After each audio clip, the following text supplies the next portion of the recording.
ফেনীর ছাগলনাইয়ায় রাতের অন্ধকারে সম্পত্তির বিরুদ্ধের জেরে বুলডোজার দিয়ে সীমানা প্রাচীর ভেঙে গড়িয়ে দিয়েছে প্রতিপক্ষ। বুধবার গভীর রাতে পৌরসভার ২ নং ওয়ার্ডের দক্ষিণ সত্তর গ্রামে এই ঘটনাটি ঘটে। এই ঘটনায় ওই গ্রামের আব্দুর রহমান পাটোয়ারি বাড়ির মৃত আবু তাহেরের ছেলে রফিকুল্লাহ বাদী হয়ে ছাগলনাইয়া থানায় একটি মামলা দায়ের করেছেন। দীর্ঘ ৪০ বছর আগে আমার মালিকীয় দখলীয় জায়গার ভিতরে এই বাউন্ডারিটা রাত্রের অন্ধকারে একদল সন্ত্রাসী বাহিনী আসি এই আপনার ভাঙি ফেলে এবং আমার বাড়িতে কাগজপত্র আছিল, জমি জামার কাগজপত্র এবং বিভিন্ন বিদেশি জিনিসপত্র এবং অনেক কিছু ছিল, এগুলো রাত্রে লুটফাট করে নিয়ে যায়। আব্দুর রহিম পাটোয়ারি তার সন্ত্রাসী বাহিনী দিয়া ৪০-৫০ জন সন্ত্রাসী বাহিনী দিয়া এই কাজটা সে ঘটায়।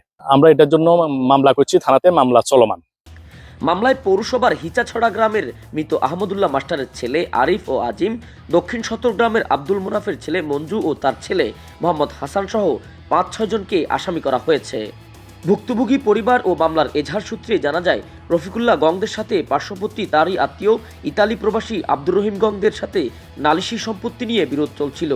এ বিষয়ে ফেনীর আদালতে একটি মামলা চলমান থাকা অবস্থায় রাতের অন্ধকারে আব্দুর রহিমের নির্দেশে বহিরাগতরা বুলডোজার দিয়ে সন্ত্রাসী কায়দায় প্রতিপক্ষের সীমানা প্রাচীর গুড়িয়ে দেয়।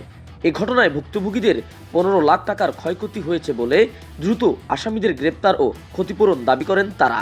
এই বাড়ির প্রতিবেশী আব্দুর রহিম নামে স্বৈরাচার সরকারের দোষর ছিল, সে পালিয়ে ইতালি চলে গেছে। এখন তার কিছু বাহিনী আছে এলাকার মধ্যে, নাম হইল আরিফ,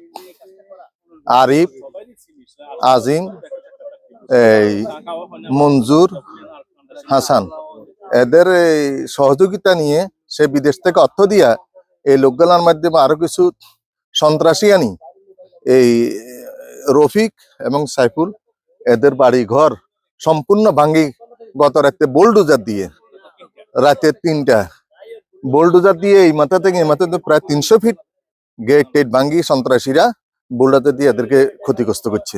এই সন্ত্রাসীগুলারকে আমরা আইনের আওতায় প্রশাসনের কাছে দাবি জানাচ্ছি, আইনের আওতায় আনি এদেরকে যেন প্রশাসন বিচার করে। আমরা দেশবাসীর কাছে, সমাজের কাছে, প্রশাসনের কাছে এই বিচারটাই চাই যে আমাদের যে দীর্ঘ ৪০ বছর যাবত যে বাউন্ডারি ওয়াল এবং আমাদের মালিকীয় এবং দখলীয় জায়গা এরকম অন্যায়ভাবে এই সন্ত্রাসী বাহিনীর মাধ্যমে আব্দুর রহিম পাটোয়ারি সন্ত্রাসী বাহিনীর মাধ্যমে যে এই কাজটা করছে, এটা আমরা সুষ্ঠু একটা বিচার চাই। এই জন্য আমরা থানাতে একটা মামলাও করছি।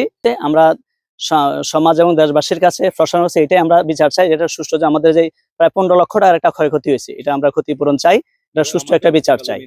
অপরদিকে এ বিষয়ে স্থানীয় এলাকাবাসীরা জানান, তাদের এলাকায় এই ধরনের ঘটনা নিন্দনীয়, তারা দ্রুত এই ঘটনার বিচার চান।